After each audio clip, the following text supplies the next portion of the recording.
Viewers of The Real Housewives of Beverly Hills have seen Erika Jayne break down as her life falls apart.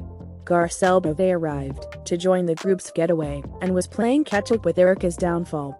Like the rest of us, she had some real questions, and Erika opened up. This later led to Erika lashing out at Garcelle, and it was ugly. In La Quinta, Erika had already opened up to her castmates about the fallout with Tom Girardi. On a hike with Garcelle and with Crystal Kung-Minkoff, Garcelle asked some thoughtful questions of Erika. "It's a news story every day," Erika confessed. "There's a hearing today in Chicago. I don't know what about. I'll find out." Garcelle acknowledged that Erika was not part of Tom's business, asking if she instead received an allowance.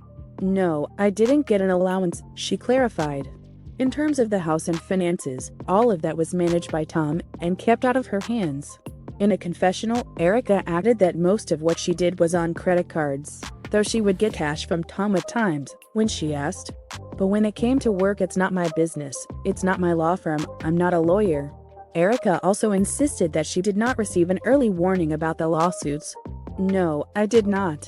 This was a long time coming, a long battle with someone whose personality has completely changed," Erika lamented. 3 years ago, he had a terrible head injury, she recalled.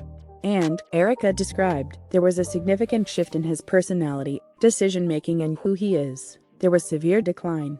Erika described how Tom's moodiness would lead to rage if she pointed out when he repeated himself. "She felt like I was a whipping boy," she expressed. "The anger, frustration, I took it all," Erika said. "I think he denied it to himself. This isn't happening. I'm so FTED up mentally."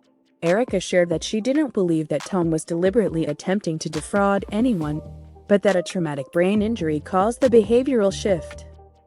"The calls I was getting from his lawyers at his firm, one of his lawyers calling on the phone to me, 'We have to do something,'" Erika described. She added, "What is it we can do?" "Such a bizarre ending to a career, you know." Erika admitted that it was hard to get calls from Tom. "I had to ask my attorney to call his attorney and ask, 'Please stop calling Erika. It's just horrible. I love you, miss you, come home. Are you sure?' she said of Tom's calls. She added, "I'm like, 'Stop, you have to stop, honey. You need help and I can't give it.'" Back at the house and around others, Garcelle remarked upon the tragedy of Erika's situation.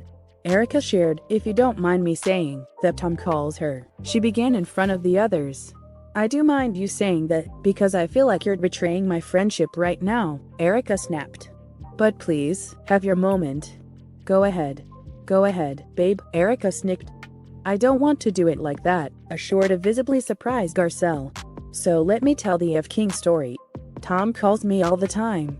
I won't take his call," Erika expressed angrily. "And you got it out of me once and now you want to do it again," Erika accused. "Don't F. King sugarcoat it." Garcelle never meant to stir the pot, she shared, but Erika felt that she was sharing a private admission. "Sometimes not everything is up for discussion," Erika said. "I've been very open and very honest, so I think that was dirty." "You didn't have to do it twice, Garcelle. You did it once. You didn't have to do it again," Erika scolded her. "You did it twice. You already got it once. You didn't have to do it in front of them. Once was enough," she reiterated.